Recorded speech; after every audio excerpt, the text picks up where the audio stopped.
Vincent Malloy is 7 years old. He's always polite and does what he's told.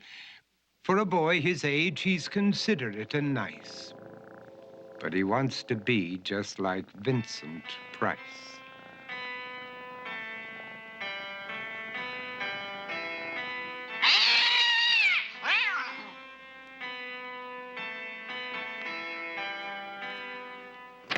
He doesn't mind living with his sister, dog, and cats, though he'd rather share a home with spiders and bats.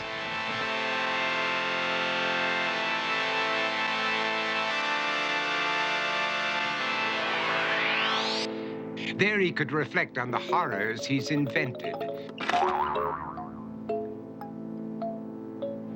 and wander dark hallways alone and tormented.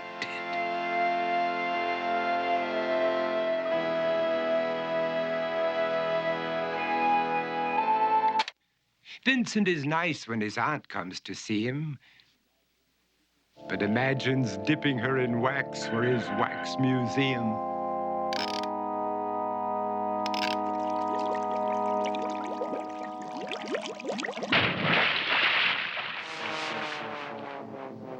He likes to experiment on his dog, Abercrombie, in the hopes of creating a horrible zombie.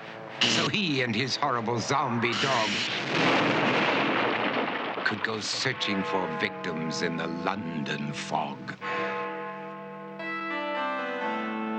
His thoughts, though, aren't only of ghoulish crime. He likes to paint and read to pass some of the time. While other kids read books like Go, Jane, Go, Vincent's favorite author is Edgar Allan Poe.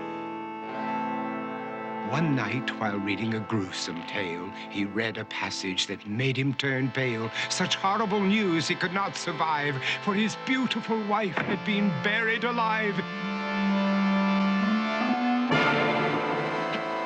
He dug out her grave to make sure she was dead, unaware that her grave was his mother's flower bed.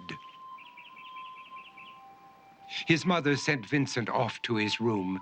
He knew he'd been banished to the Tower of Doom, where he was sentenced to spend the rest of his life alone with the portrait of his beautiful wife. While alone and insane, encased in his tomb, Vincent's mother burst suddenly into the room. She said, "If you want to, you can go out and play. It's sunny outside and a beautiful day."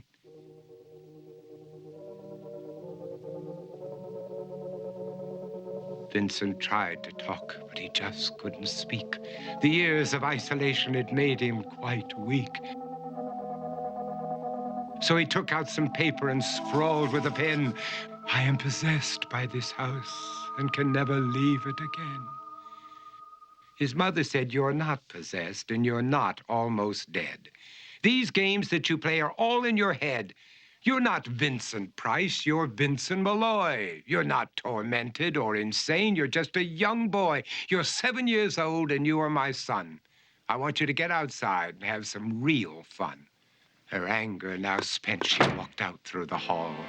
And while Vincent backed slowly against the wall, the room started to sway, to shiver and creak. His horrid insanity had reached its peak.